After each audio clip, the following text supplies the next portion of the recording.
فانو متقعتا تيلو معلتون بمقصال لابربعة جنبارات عوتي قنعنو لكبلن كله سراويت إثيوبيا لعل حادشح أخررتي زبالم فانو خمس قتلا قليسلهم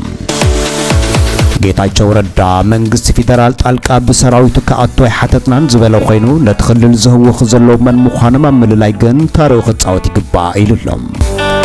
ወሲኹ አምባሳደራትን ናይ ወጻ ኃይልታትን ኩነታትና ኹርዱን ገብራለና ወን ይልሎም ዶክተር ደብረጽዮን ገብረ ሚካኤል ሀገራዊ ክህደት ተፈጽምና ዝበለው ኮይኑ ሰራዊት ንምብታን አዘዝ ተخبارሩ ይድለለውን ወሲኹሎም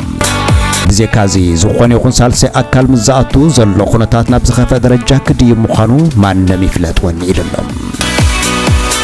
ውድባት ትግራይ ህልው ኩነታት ትግራይ ዝሕዝን ምዃኑ ዝገለጻ ኮይነን ወገን ደብረጽዮን ምስ ናይ ደግ ኃይልታት ብምዃን መሓወር መንግስቲ የፍርሳሉ ክብላውን ከሲሰን ኣለዋ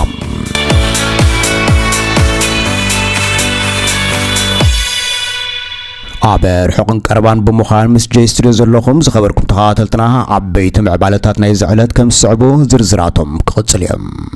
ግዚያው መምሕዳር ትግራይ ካብ ፌደራል መንግስቲ አድላይ ሓገዝ ድሕረ ምሕታቱ ሕወሓት ናይ ሳልሳይ ወገን ምትእታው ጻውዒት አይቅበለን ይልሎም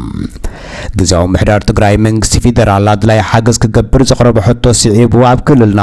ቀጥታውን በተዛዋርን ጻውዒት ሳልሳይ ወገን ምእታው ቅብል አይኮነን ክብል ዝገለጸ ሕወሓት ወገን ደብረጽዮን ነትውደበ ከምዚ ዓይነት ተግባራት ንውዕል ፕሪቶሪያ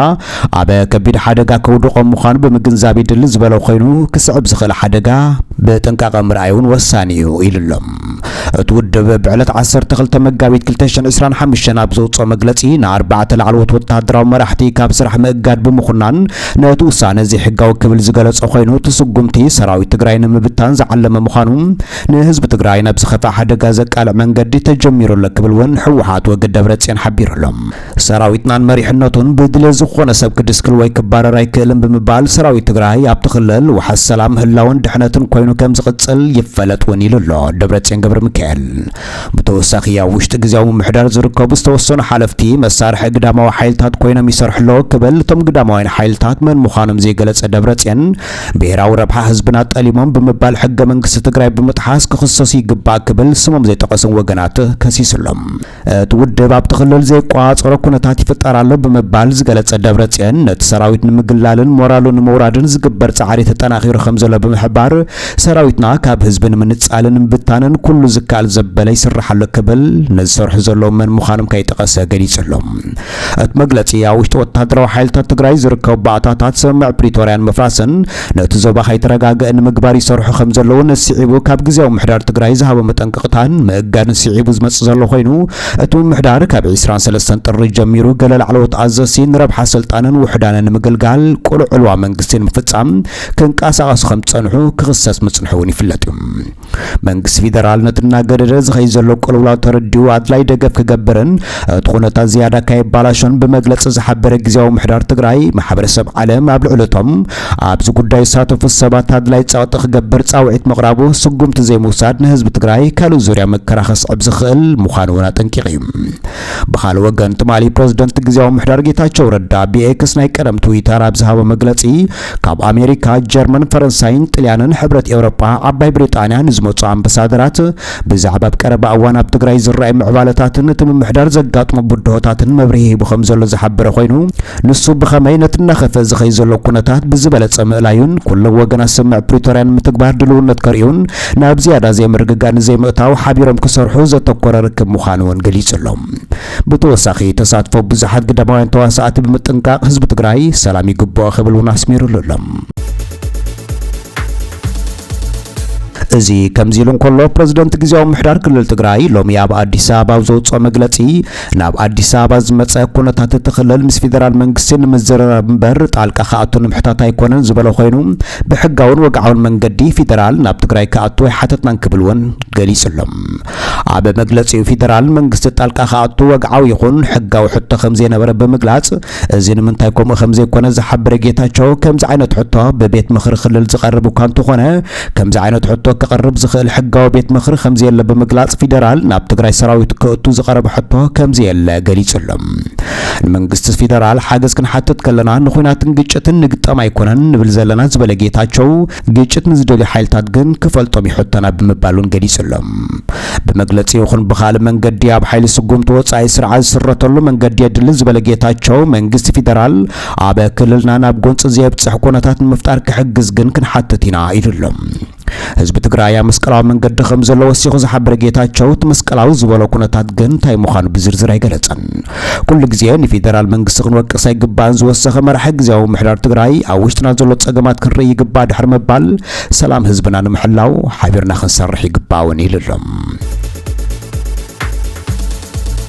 زخمزيلن كله بدكتور دبرتسيان زمرح وحاتلم نجوها مع حبر ميديا جوتس أبزوت صم مجلسي قال مرحت من محدار كل التجراي تلوخم جدي فم مسارحنا بعدين حيلتات كوينا من هاجر وربحها حزب تجراي واقع على جايت ولو قبل زخصص قينون تبيراو كحدات تاي مخاني جلتن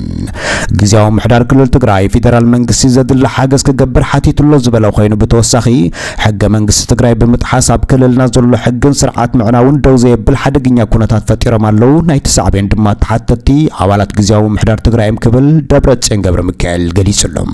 4 العلوت والتدراي مرحتنا مقادن مسقاقون تتصحف دبدب حلاف نزغودلون تكبراو زي كون المخانو حجب بنصر كجلصي غباز ولا دبرتسيان اب تجراي تجمير زلو صراحه مخبار حقن سرعاتن كقصل مخانون جليسلهم ازيز كايزلون نسو مخبار حقن سرعاتن بمبال صوعه بطياي تستسنى يكونت تجراي نت مس ኢትዮጵያ زاساسر وعل بريتوريا يصنع عمبراي بتنون كبل ون جليسلهم بدكتور دبرتسيان زمرح حوحاتن سراوي تجراين متصلا من مخصاصن زي حلفنتاو سراحه زخدع زبلو ጉጅለ ይቀጽል ከም ዘሎ ዝሓበረ ወሲኹ ኣብ ትግራይ ቆጽር ዘይብሉ ኩነታት ክፍጠር ይኽእል ክብል ንደገን ውሽጥን ዘሎ ሓይልታት የዳናግሮም ኣለውን ወሲኹሎ ዶክተር ደብረጽዮን በቀጥታም በተዘዋዋርን ሳልሳይ አካል ናብ ትግራይ ካቱ ይጽዋዓሎም እዚ ኻ ከቢድ ኩነታት ክወልድ ይውን ወሲኹሎም ኣብ ትግራይ ዘጋጥሙ ጸገማት መፍታሕ ውሳነታት ሕወሓት ህዝብ ሰራዊትና ምትግባር አማራጽ ካል የለን ዝበለ መግለጽ ደብረጽዮን መንግስት ኢትዮጵያ ማህበረሰብ ዓለምን ስምዕ ፕሪቶሪያ ሙሉ በሙሉ ብቁልጡፍ ተግባራ በመግባር ናብ ነባር ሰላም ዳግመ ህንጸትን ኣብ መስርሕ መንገዲ ኣውንታው ግዲኦም ክጻወቱ ይጽዋዕ ኣለኹን ኢሉሎም እዚ ከምዚልን ኮሎ ተቋምቱ ድባት ትግራይ ዕልዋ መንግስት ኢሎም ዝጸውዕዎ ማሕወር መንግስትን መፍራስን ስልጣን መንግስትን መውሳድን ዝካየዱ ንጥፈታት ከም ዝቋሙ በወግዒ ኣፍሊጦም ኣለዉ ዓረና ትግራይ ሰልፍና ጽነት ትግራይን ባይቶና ትግራይን ናብ ትሕቲ መሪሕነት ደብረጽዮን ገብረ ሚካኤል ዝካየድ ውድብ ሕወሓት ዝኹነን ሓበራዊ መግለጽ ዘውጽ ዘለዉ ነቲ ኣብ ትግራይ ዝካየድ ዘሎ ምዝራግ ጸጥታ ስዒቡ ሓያሎ መንእስያት ብጥኢት ድሕሪ ምቕሳሎም እዩ ዕልዋ መንግስትን ምፍጻም ዝግበር ምንቅስቃስ ምስ መንግስቲ ኤርትራ ዝተዋደደ ምዃኑ እቶም ውድባት ዝኸሱ ኮይኖም ከመይ ምስ መንግስቲ ኤርትራ ከም ዝራኸብ ዘይገለጹ ኣብ መግለጺኦም ምትእታው መንግስቲ ኤርትራን ካልኦት ናይ ወጻኢ ሓይልታትን ዓናውታራን ምፍሻል ህጹጽ ስጉምቲ የድሊ ክብሉውን ኣብቲ ሓበራዊ መግለጺኦም ኣነጺሮም ኣለዉ እቲ ካልኦት ናይ ወጻኢ ሓይልታት ዝብል መወከሲ ኤርትራ ምስ ኢትዮጵያ ዝነበራ ዝምድና ምስ ተበላሸወ ብቀረባ መሳርሕቲ ኮይና ጽንሐት ግብጺ ዝቐናዕ ይመስል ዝብሉ ተንተንቲ ኤርትራ በቲ ኣብ ቀረባ እዋን የማነ ገብረ መስቀል ዝሃቦ መልሲ ምስ ጉጅለ ደብረጽዮን ከም ዘይተሰርሕውን ነጺጋቱ መንበር ኣይፍለጥ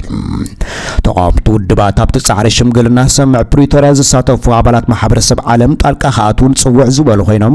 ات خونتاتنا قددم زخيد زباو قلولاو كلعال كم زخلون اطنقيهم اللهم العلنا حق كخبر كم زلون غزاو محدار كل تግራይን محبرسب عالم መንግስቲ ፌደራልን ተመሳሳሊ ጻውዒ ተقريبا زلو ተቋምቱ ውድባት ህዝብ ትግራይ ዘሎ ጽገም ይከሎ ክብሉውን ات خونታት ከም ዘይድግፎ ገሪጽም ኣለዎም ሓይልታት ፋኖ ኣብ ኢትዮጵያ ክልል ሰሜን ወሎም ሓራብ ከባቢ ወልዲያ ኣብ መጥቃዕት ከም ጀመሩ ገሊጾም ኣለዉ ኢትዮ ኒውስ ካብቲ ከባቢ ንዝመጹ ምንጭታት ብምጥቃስ ትውግእ ብርቱዕ ከም ዝነበረ ዝሓበሩ ኮይኖም ሓይልታት ምክልኻል ኢትዮጵያ ኣብ ከተማ ወልዲያ ከበድቲ መዳፍዕ ብምውፋር ኣብ ከባቢ ከተማ ወልዲያ ዝርከቡ ናይ ፋኖ ናይ ውግእ መደበራት እውን ይድብድቡ ከም ዘለዉ ተገሊጹሎም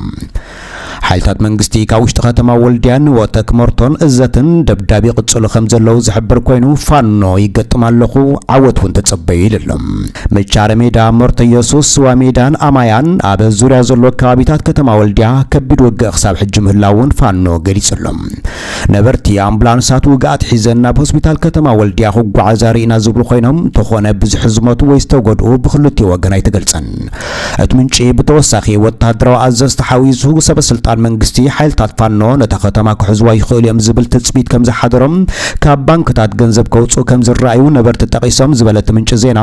ሓይልታት ፋኖ ኣብታ ከተማ ብዘይነበሩሉ እዋን ብዘይተፈልጦ ዕጡቓት ኣብታ ከተማ ዝተዘረፋ ክልተ ባንክታት ከም ዘለዋ እውን ገሊፆም ኣለዉ። ኣብ ከባቢ ከተማ ወልድያ ካብ ዝርከቡ ቀረባ ኣከባቢታት ወጻኢ ኣብ መንገዲ ኣዲስ ኣበባ መቐለ ንደቡብ ብርቱዕ ውግእ ከም ዝተኻየደ ዝሓበረ ፋኖ ሳምቦን ኣብ መንጎሪ ስሪንካን ወልድያን ዝርከቡ ከባቢታት ብርቱዕ ውግእ ኣጋጢሙለውን ይደሎም። ኣብ ሰሙን ምስ ኢትዮ ኒውስ ዝተራኸበ ወሃብ ቃል ወሎ ፋኖ ኣበበ ፋንታውን ኣብ ሰሜን ወሎ ሓይልታት ፋኖ ኣብ ብዙሕ ከባቢታትን ከተማታት ከቢቦም ኣለውን ይደሎም። ኣብ ወሎ ዝርከቡ ሓይልታት ፋኖ እውን ኣብ ወረዳ ጊዳን ከተማ ሙጃ ዕላማ ብምግባር ኣብ ሰሜናዊ ምዕራብ ወሎ ሃንደበታዊ መጥቃዕቲ ከም ዘካየዱ ዝገልጹ ኮይኖም እቲ መጥቃዕቲ ኣብቲ እዋን ኣኼባ ዝገብሩ ዝነበሩ ኣዘዝቲ ሓይሊ ምክልኻል ጸረ ናዕብን ምልሻን ዕላማ ዝገበረ ምዃኑን ገሊፆም ኣለዉ። እቲ ኣብቲ ከባቢ ዝነበረ ወተሃደራዊ ጀነራል ተኣኼባ ምስ ተበተነ ካብቲ መጥቃዕቲ ከም ዘምለጠ ዝገለጸ ፋኖ ካብዚ ፍሉይ ስርሒት ጉድኣት በፂሕዎ ተኮይኑ ኣይገለጸን። ምዚ ተዛማዲ ምዕባለ ኣብ ጎንደር ዝርከቡ ሓይልታት ፋኖ ኣብ ማእከላይ ከባቢ ጎንደር በሌሳ ድብያ መጥቃዕቲ ከም ዝፈጸሙ ብወገኖም ዝገልጹ ኮይኖም ሓይልታት መንግስቲ ከቢድ ጉድኣት ኣጋጢሞም ኣሎ ክብሉውን ዝበፅሖም ጉድኣት ከይገለጹ ሓቢሮም ኣለዉ። ንሰሜን ርሒቑ ኣብ ከባቢ ደባርቕ ሓይልታት ፋኖ ልዕሊ 20 ወተሃደራት መንግስቲ ከም ዝቐተሉ ዝዛረቡ ኮይኖም ንብረት እውን ማሪኽና ኢሎም ኣለዉ። ኣብ ከባቢ ሸዋ ሜዳ ሓይልታት ፋኖ ሩይ ወተሃደራዊ መኽሰብ ከም ዘመዝገቡን ንቕድሚት ይኸዱ ከም ዘለዉ ዝሕብሩ ኮይኖም ኣበይ በፂሖም እንታይ ሰሪሖም ግን ብዝርዝር ኣይገለጹን። ሰራዊት ምክልኻል ኢትዮጵያ ካብዞም ኣብ ላዕሊ ዝተገልጹ ሓይልታት ፋኖ ዝኾነ ይኹን ርእይቶ ዘይሃበ ኮይኑ ኣብ ከባቢ ክልል ኣምሓራ ምብራቕ ጎጃም ምዕራብ ጎጃም ዘባዓዊ ደቡብ ጎንደር ግን ሰላም ይገብር ኣለኹ ክብል ይገልጽ እዩ። ኣብቲ ከባቢታት ካብ ዝተኻየደ ውግኣት 1025 ኣኽረርቲ ዝበሎም ፋኖ ከም ዝቐተለን ካልኦት 574 ከም ዘቑሰለን እውን ሰራዊት ኢትዮጵያ ገሊጹሎም። ዝኸበርኩም ተኸታተልትና ክትከታተልዎ ጽናሕኩም ዓበይቲ ነጥብታት ናይ ዝዕለት ነይሮም ምስ ሓደስቲ ዓበይቲ ምዕባለታት ክንምለስ ኢና። ተጠቐሙ።